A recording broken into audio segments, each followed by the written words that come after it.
പിതാവിന്റെയും പുത്രന്റെയും പരിശുദ്ധാത്മാവിന്റെയും നാമത്തിൽ ആമേൻ. ഈശോ മിശിഹായ്ക്ക് സ്തുതിയായിരിക്കട്ടെ. ഇപ്പോഴും എപ്പോഴും എന്നേക്കും സ്തുതിയായിരിക്കട്ടെ. പ്രിയപ്പെട്ട ദൈവമക്കളെ, ഈ ദിവസങ്ങളിൽ നമ്മൾ ധ്യാനിക്കുന്ന വലിയൊരു വിഷയമാണ് അറിയാതെ ജീവിക്കുന്ന വിശ്വാസം അപകടകരമാണ് എന്നുള്ള വിഷയം. നമ്മളിന്ന് ചിന്തിക്കുന്ന ഒരു വിഷയം മക്കബായരുടെ 2-ാം പുസ്തകത്തില് 7-ാം അധ്യായത്തിന്റെ 22-ാമത്തെ വചനത്തില്, ആ 7-ാം അധ്യായത്തിൽ നമ്മൾ കാണുന്നുണ്ട് ഒരമ്മയും 7 മക്കളും. ആ 7 മക്കളും ധീരമായ രക്തസാക്ഷിത്വത്തിലേക്ക് നയിക്കപ്പെടുമ്പോ ആ അമ്മയെ കൊണ്ട് അവരെ പിന്തിരിപ്പിക്കാൻ ഈ രാജാവ് ശ്രമിക്കുമ്പോ ഈ അമ്മ പറയുന്ന ഒരു കാര്യമുണ്ട്. 22-ാമത്തെ വചനത്തില് അമ്മ പറയാണ്, നിങ്ങൾ എങ്ങനെ എന്റെ ഉദരത്തിൽ രൂപപ്പെട്ടുവെന്ന് എനിക്കറിവില്ല. വീണ്ടും അമ്മ പറയാണ്, നിങ്ങൾക്ക് ജീവനും ശ്വാസവും നൽകിയതും നിങ്ങളുടെ അവയവങ്ങൾ വാർത്തെടുത്തതും ഞാനല്ല.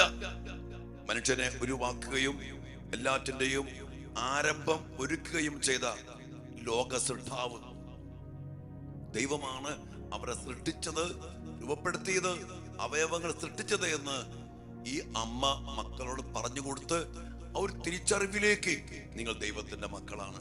എഫേസ്യർ 2-ാം അധ്യായത്തിന്റെ 10-ാമത്തെ വചനം പറയുന്നുണ്ട്, നാം ദൈവത്തിന്റെ കരവേലയാണ്.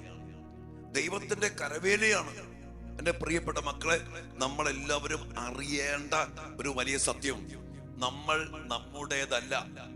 നമ്മുടെ മക്കള് നമ്മുടെ മക്കളുടേതല്ല. ഈ ശരീരം നമ്മൾ ഉണ്ടാക്കിയതല്ല, ദൈവത്തിന്റെ കരവേലയാണ്. ഈ ഒരു സത്യം അറിയണം. ഈ അറിവിൽ നിന്ന് ഒരു ജീവിതം വിശ്വാസത്തിന്റെ അടിസ്ഥാനത്തില് ദൈവത്തിന്റെ അവകാശമാണെന്ന് മനസ്സിലാക്കിക്കൊണ്ട് ജീവിക്കുവാനായിട്ട് ഓരോ മക്കൾക്കും സാധിക്കണം. അതോടൊപ്പം തന്നെ 139-ാം സങ്കീർത്തനത്തിന്റെ 13 മുതൽ തിരുവചന ഭാഗത്തില് ദാവീദ് ഒരു കാര്യം അറിഞ്ഞ് പറയുന്നുണ്ട്. പറയാണ്, എന്റെ അമ്മയുടെ ഉദരത്തിൽ അവിടുന്ന് എന്നെ മെനഞ്ഞു, അവിടുന്ന് എന്നെ വിസ്മയനീയമായി സൃഷ്ടിച്ചു. അവിടുത്തെ സൃഷ്ടികൾ അത്ഭുതകരമാണ്, എനിക്കത് നന്നായിട്ട് അറിയാം. എന്റെ പ്രിയപ്പെട്ടവരെ, അറിയാതെ നമ്മൾ ജീവിക്കരുത്. ചില കാര്യങ്ങൾ നമ്മൾ അറിയണം. അറിവില്ലായ്മ ഇന്ന് പല നാശത്തിന്റെയും പല പാപത്തിന്റെയും പല വഴിപ്പിഴച്ച ജീവിതത്തിന്റെയും ദുശീലത്തിന്റെയും തർക്കദോഷത്തിന്റെയും ഒത്തിരി തെറ്റായ തീരുമാനങ്ങളുടെ പിന്നില് അറിവില്ലായ്മയുണ്ട്. അറിയണം. ഇപ്പൊ നമ്മൾ അറിയാണ്, നാം ദൈവത്തിന്റെ കരവേലയാണ്, ദൈവത്തിന്റെ സൃഷ്ടിയാണ്. ദൈവമാണ് ഈ ശരീരത്തെ സൃഷ്ടിച്ചത്, ദൈവമാണ് മെനഞ്ഞത്, ദൈവമാണ് ജീവൻ തന്നത്, ദൈവമാണ് അവയവങ്ങൾ തന്നത്. അത്ഭുതകരമായി സൃഷ്ടിച്ചു, വിസ്മയനീയമായി സൃഷ്ടിച്ചു. ഇതെല്ലാം അറിഞ്ഞാൽ എന്റെ പ്രിയപ്പെട്ട ദൈവമക്കളെ, നമ്മളോ നമ്മുടെ മക്കളോ ഒരു പാപം ചെയ്യത്തില്ല. കാരണം ഇത് ദൈവത്തിന്റെ. ഞാൻ എപ്പോഴും പറയാറുണ്ട്, എന്റെ പൊന്നുമോനെ ഓസ്കോ, നിന്റെ ഒരു സുഖത്തിനു വേണ്ടി നിന്റെ ശരീരത്തിൽ തൊടാനുള്ള ഒരു അവകാശം നിനക്കില്ല. കാരണം നീ നിന്റെ അല്ല, ദൈവത്തിന്റെ അവയവ, ദൈവത്തിന്റെ ആലയോ, ദൈവത്തിന്റെ കരവേലിയ, ദൈവത്തിന്റെ സ്വന്തം, ദൈവത്തിന്റെ സൃഷ്ടിയ, ദൈവത്തിന്റെ ഈ അറിവുണ്ടായാൽ നമ്മുടെ മക്കൾ മദ്യപിക്കാൻ പോവോ, ലഹരിക്ക് അടിമപ്പെട്ടു പോകുവോ, കണ്ണിക്കണ്ടവന്റെ കൂടെ പോകുവോ, തെറ്റായ സ്നേഹബന്ധത്തിന് പോകുവോ, വ്യഭിചരിക്കാൻ പോവോ, മദ്യഷാപ്പിൽ പോവോ, പബ്ബിൽ പോവോ, ബാറി പോവോ? ഒരു തിന്മയ്ക്കും ഒരു പാപത്തിന് വിട്ടുകൊടുക്കില്ലെന്ന് മാത്രമല്ല, ദൈവത്തിന്റെ അവകാശത്തെ വിശുദ്ധിയോടെ കാത്തു സൂക്ഷിക്കും. ദൈവം തന്ന ജീവൻ, ദൈവം തന്ന കഴിവ്, ദൈവം തന്ന സമയം, ദൈവം നൽകിയ സമ്പത്ത്, ദൈവം നൽകിയ ആരോഗ്യം, ദൈവത്തെ മഹത്വപ്പെടുത്താൻ 2:10 എഫേസ്യസിന്റെ 2-ാമത്തെ ഭാഗത്ത് പറയുന്നുണ്ട്, നാം ചെയ്യാൻ വേണ്ടി ദൈവം മുൻകൂട്ടി ഒരുക്കിയ സൽപ്രവർത്തികൾക്ക് വേണ്ടിയാണ് യേശുക്രിസ്തുവിൽ ദൈവം നമ്മെ സൃഷ്ടിച്ചത്. അപ്പൊ ദൈവത്തിന്റെ മഹത്വത്തിന് വേണ്ടി, ദൈവത്തിന്റെ പദ്ധതി പൂർത്തീകരിക്കപ്പെടാൻ വേണ്ടി എന്റെ പ്രിയപ്പെട്ട മക്കളെ നമ്മൾ ജീവിക്കും, നമ്മുടെ മക്കൾ ജീവിക്കും. ഇതൊരു അറിവ്. അതുകൊണ്ട് ഞാൻ പറഞ്ഞ, അറിയാതെ ജീവിക്കുന്ന വിശ്വാസം അപകടകരമാണ്. ഈ അറിവില്ലായ്മയാണ് ഇത് നമ്മുടെ മക്കളെ, ഞാൻ ചെയ്യും, എന്റെ ഇഷ്ടം പോലെ ജീവിക്കും, എന്റെ ശരീരമാണ്, എന്റെ ഇഷ്ടം പോലെ ഞാൻ ചെയ്യും, ആരുടെ കൂടെ ഞാൻ പോവും, ഞാൻ മദ്യപിക്കും, ആരാ ചോദിക്കാൻ? ഈ അറിവില്ല. അറിഞ്ഞ് ജീവിക്കണം. ഞാനെന്ന് പറയാൻ എനിക്കൊന്നുമില്ല, എന്റേന്ന് പറയാൻ എനിക്കൊന്നുമില്ല, എനിക്കെന്ന് പറയാൻ എനിക്കൊന്നുമില്ല. പൗലോസ് പറഞ്ഞില്ലേ 1 കൊരിന്ത്യർ 15:10, ഞാൻ എന്തായിരിക്കുന്നുവോ അത് ദൈവകൃപയാലാണ്.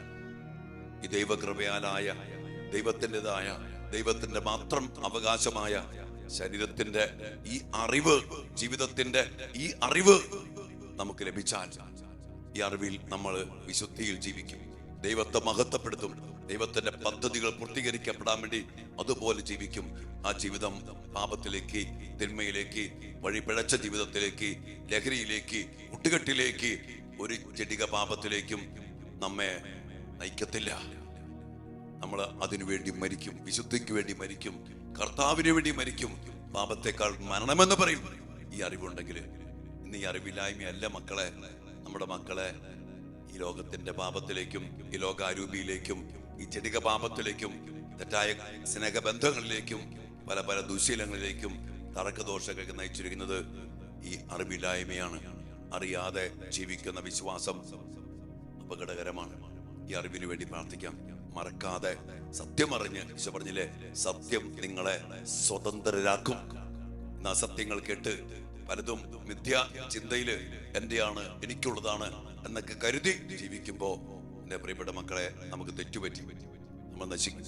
അവിടെ പിശാചി കയറും, ലോക അരൂപി കയറും. ലോകത്തിന്റെ അധിപനായ, അധികാരിയായ പിശാചിന്റെ പിടിയിൽ നമ്മുടെ ശരീരങ്ങളും ജീവിതങ്ങളും ബാക്കിയെല്ലാം അടിമപ്പെട്ടു പോകും. അതുകൊണ്ട് ഒരു അറിവ് നമ്മുടെ മക്കൾക്കുണ്ടാകട്ടെ, ഈ ഒരു അറിവ് നമുക്കുണ്ടാകട്ടെ.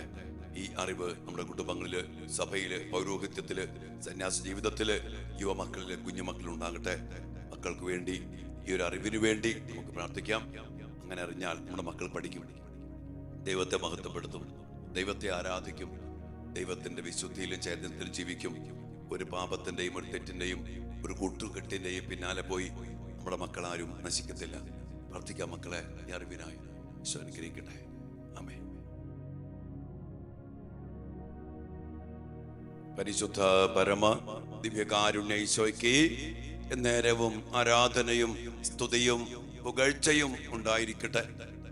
ഈശോയെ തിരുവചനത്തിലൂടെ യഥാർത്ഥമായ അറിവ് നൽകി സത്യം ഞങ്ങൾക്ക് വെളിപ്പെടുത്തി തന്നുകൊണ്ട് സത്യവചനത്തിലൂടെ ഞങ്ങളെ നയിക്കുന്നതിനെ ഓർത്ത് ഞങ്ങൾ അങ്ങേക്ക് നന്ദി പറയുന്നു. ഓരോ നിമിഷവും ജീവന്റെ കരുണയുടെ സാന്നിധ്യമായി ഞങ്ങളുടെ കൂടെ വസിച്ചുകൊണ്ട് ഞങ്ങളെ അങ്ങയോട് ചേർത്ത് പിടിക്കുന്ന കർത്താവെ, ഞങ്ങൾ അങ്ങയെ ആരാധിക്കുന്നു. ഞങ്ങൾ അങ്ങയുടെ മക്കളാണ്. ഞങ്ങൾക്ക് എന്തൊക്കെയുണ്ടോ അതെല്ലാം അങ്ങ് തന്നതാണ്. ഞങ്ങൾ അങ്ങയുടെ കരവേലയാണ്. ഞങ്ങളൊന്നും ഉണ്ടാക്കിയിട്ടില്ല. ഞങ്ങളെ അവിടെ നിന്നാണ് സൃഷ്ടിച്ചത്, ഉരുവാക്കിയത്, അവയവങ്ങൾ നൽകിയത്, ജീവൻ നൽകിയത്, സമ്പത്ത് നൽകിയത് എല്ലാം അങ്ങയുടേതാണ്.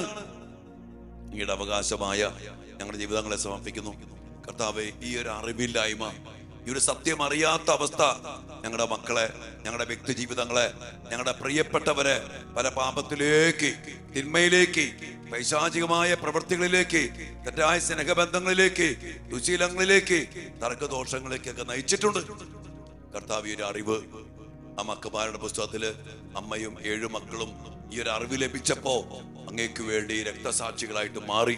ദാവീദ് പറഞ്ഞില്ലേ, ഞാൻ നന്നായിട്ട് അറിയുന്നു അങ്ങയുടെ കരവേലയാണ് ഞാൻ. കർത്താവെ, അങ്ങയുടെ പദ്ധതി നിറവേറ്റാൻ, അങ്ങയുടെ ശക്തി പ്രകടമാക്കാൻ അങ്ങ് കരവേല ചെയ്ത ഞങ്ങളുടെ മക്കളെ, ഞങ്ങളുടെ കുടുംബങ്ങളെ, ഞങ്ങളുടെ ജീവിതങ്ങളെ ഞങ്ങൾ സമർപ്പിക്കുന്നു. ഞങ്ങളുടെ മക്കള് അങ്ങയുടെ അവകാശമായി ജീവിക്കട്ടെ, അങ്ങയുടെ സ്വന്തമായി ജീവിക്കട്ടെ, അങ്ങയുടെ കൃപയിൽ ജീവിക്കട്ടെ, നന്നായിട്ട് പഠിക്കട്ടെ, വിജയം കൈവരിക്കട്ടെ, എങ്ങും ചെന്ന് പെടാതിരിക്കട്ടെ. ഈ അറിവ് പാപത്തിൽ നിന്ന്, മരണത്തിൽ നിന്ന്, തെറ്റായ പാപപ്രവൃത്തിയിൽ നിന്ന്, കൂട്ടുകെട്ടിൽ നിന്ന്, ലഹരിയിൽ നിന്ന്, തെറ്റായ സ്നേഹബന്ധത്തിൽ നിന്നൊക്കെ ഞങ്ങളുടെ മക്കളെ മോചിപ്പിക്കും. അല്ലാതെ കർത്താവേ, ഞങ്ങളുടെ മക്കളാരും നശിച്ചു പോകാൻ ഇടയാകില്ല. അങ്ങയുടെ കരങ്ങൾക്ക് ഞങ്ങൾ സമർപ്പിക്കുന്നു. ഈ ഒരു അറിവ് ഞങ്ങളുടെ മക്കൾക്ക് നൽകണമേ കർത്താവേ. ഞങ്ങളുടെ മക്കളുടെ ബുദ്ധി പ്രകാശിക്കട്ടെ, മനസ്സ് ബലം പ്രാപിക്കട്ടെ, സത്യം ഞങ്ങളുടെ മക്കൾ അറിഞ്ഞ് സത്യം കാണട്ടെ കർത്താവേ. അതിനുവേണ്ടി ഞങ്ങളുടെ മക്കൾ തിരുസന്നിധിയിലേക്ക് സമർപ്പിക്കുന്നു. നമ്മുടെ എല്ലാ മക്കളെയും ഈ സത്യത്തിന്റെ തിരിച്ചറിവിന് വേണ്ടി ദിവ്യകാരുണ്യ സന്നിധിയിൽ സമർപ്പിച്ചുകൊണ്ട് ദൈവത്തിന്റെ കരവേലയാണെന്നും, ദൈവത്തിന്റെ അവകാശമാണെന്നും, ദൈവത്തിന്റെ ആലയമാണെന്നും, ദൈവത്തെ മഹത്വപ്പെടുത്തേണ്ടതാണെന്നുമുള്ള തിരിച്ചറിവോടെ ജീവിതത്തെ, ശരീരത്തെ, സമ്പത്തിനെ, ആരോഗ്യത്തെ, അവയവങ്ങളെ, കഴിവുകളെയൊക്കെ കർത്താവിൻ്റെതായി കണ്ട് ജീവിക്കാൻ, സ്വന്തമാക്കാൻ, കർത്താവിനെ അതിലൂടെ മഹത്വപ്പെടുത്താൻ നമ്മുടെ മക്കൾക്കിടയാകട്ടെ.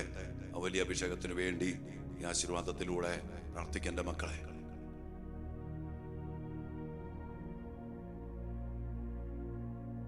പരിശുദ്ധ ശരീരത്താലും വിലയേറിയ രക്തത്താലും പാപത്തിൻ കറകളിൽ നിന്നും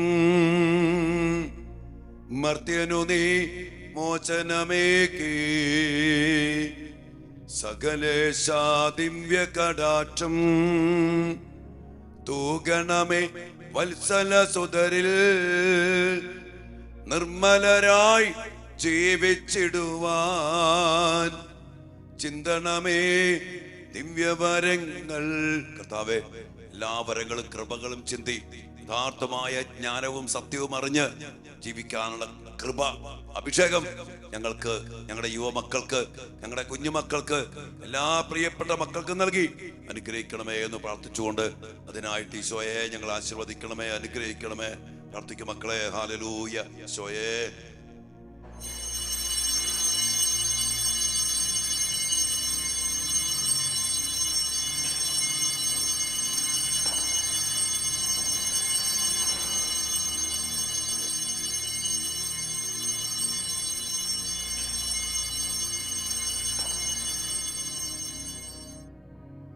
പരിശുദ്ധ പരമ ദിവ്യകാരുണ്യ ഈശോയ്ക്ക് എന്നേരവും ആരാധനയും സ്തുതിയും പുകഴ്ചയും ഉണ്ടായിരിക്കട്ടെ.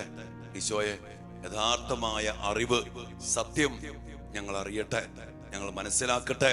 ആ സ്വാതന്ത്ര്യത്തില്, ആ അടിസ്ഥാനത്തിൽ ജീവിക്കുവാൻ ഞങ്ങൾക്ക്, ഞങ്ങളുടെ മക്കൾക്കും ഇടയാകട്ടെ. പരീക്ഷയെ സമർപ്പിക്കുന്നു, ഞങ്ങളുടെ മക്കളെല്ലാ ഉദ്യമങ്ങളെ സമർപ്പിക്കുന്നു, ഇന്റർവ്യൂകളെ സമർപ്പിക്കുന്നു. ഈശോയെ, അങ്ങയുടെ മക്കൾ ജയിക്കണം, അങ്ങയുടെ മക്കൾ ജോലി കിട്ടി അനുഗ്രഹിക്കപ്പെടണം, അങ്ങയുടെ മക്കൾ എല്ലാത്തിലും അങ്ങയാൽ അനുഗ്രഹിക്കപ്പെടണം, അങ്ങയുടെ മക്കൾ അങ്ങയുടെ അവകാശം പോലെ ജീവിക്കണം. അതിനായി ഞങ്ങളുടെ എല്ലാ മക്കളെയും അങ്ങേ തിരുഹൃദയത്തിൽ ഞങ്ങൾ സമർപ്പിക്കുന്നു. സ്വീകരിച്ച് അനുഗ്രഹിക്കണമേ ഈശോയെ. ആമേൻ.